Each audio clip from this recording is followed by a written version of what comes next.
Good morning, welcome to CATEX TV. My name is Frank Fortunato. Today is Wednesday, September 5th, 2012.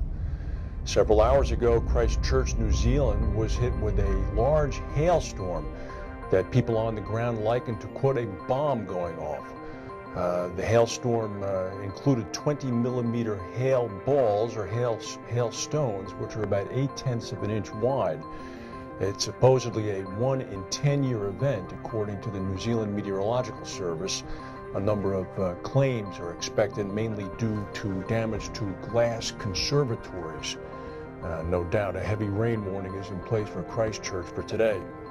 Meanwhile, in Bermuda, people are getting ready. The Emergency Service Council, the Bermuda government, is meeting, and people are beginning to board up windows, and that's because Tropical Storm Leslie is expected to strike Bermuda at about 8 a.m. Sunday morning, September 9th, but it's going to be a hurricane by then. It should be a hurricane force number 1 at that point, bringing wind gusts of about 120 miles per hour with sustained winds of about 100 miles per hour. The storm surge will be about 4 to 5 feet above normal.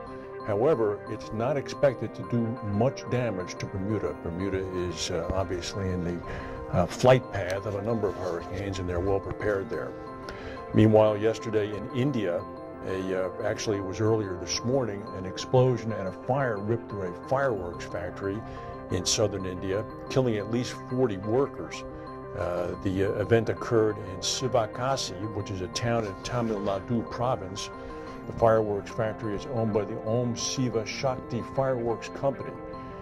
Large amounts of firecrackers and raw materials were being stored at the factory in preparation for major Hindu festivals later this month.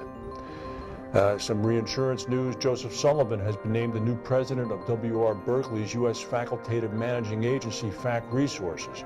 He replaces Jerry King, who'd been in the position for 2 years. King is going to become the vice chairman. Meanwhile, at Marsh Mac, the big broker, Michael Bischoff, has officially been appointed the permanent chief financial officer. He had been serving in an interim role since March of this year. Mr. Bischoff will report directly to Brian Dupereau, the CEO of the company. There's a long article in today's Insurance Day written by Herbert Fromm. Mr. Fromm is a very acute observer of the continental reinsurance market. I'm going to quote from it liberally. He's saying that Munich Re is seeking price increases in its core German market with increasingly strict methods.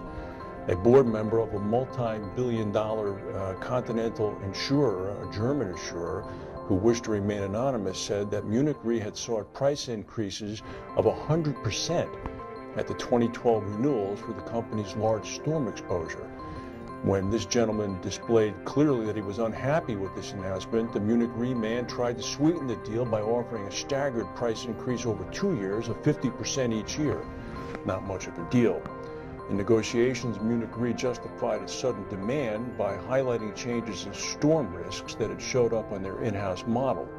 According to reinsurance sources, Munich Re has given up at least 7 other medium-sized German insurers as clients in the same way.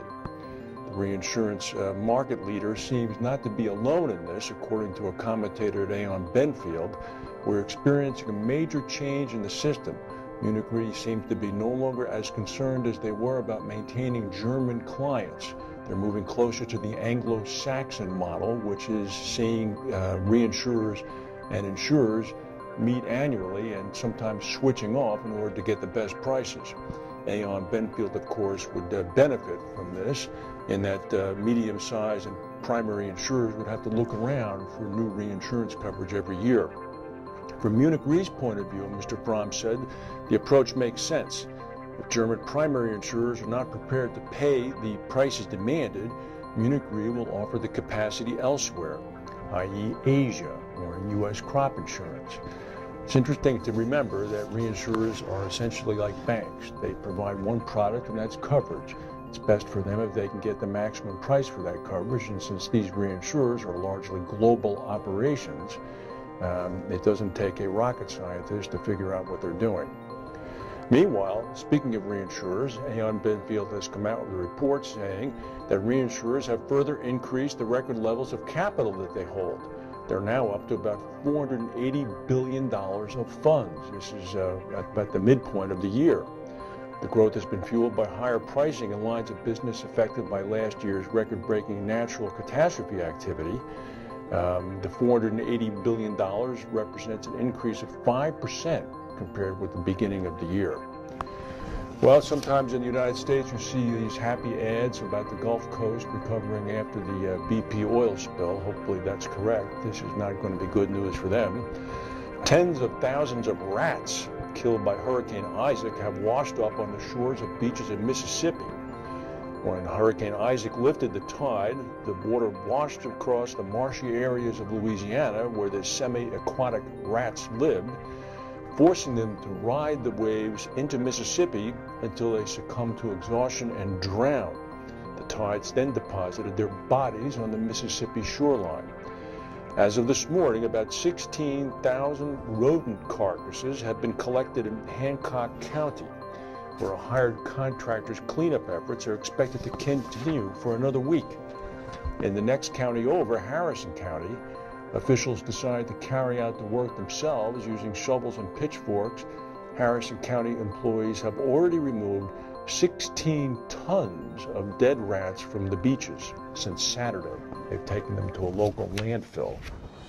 Yuck. That's the news for today. If we have any breaking news, we'll come back and tell you. Thank you for watching us.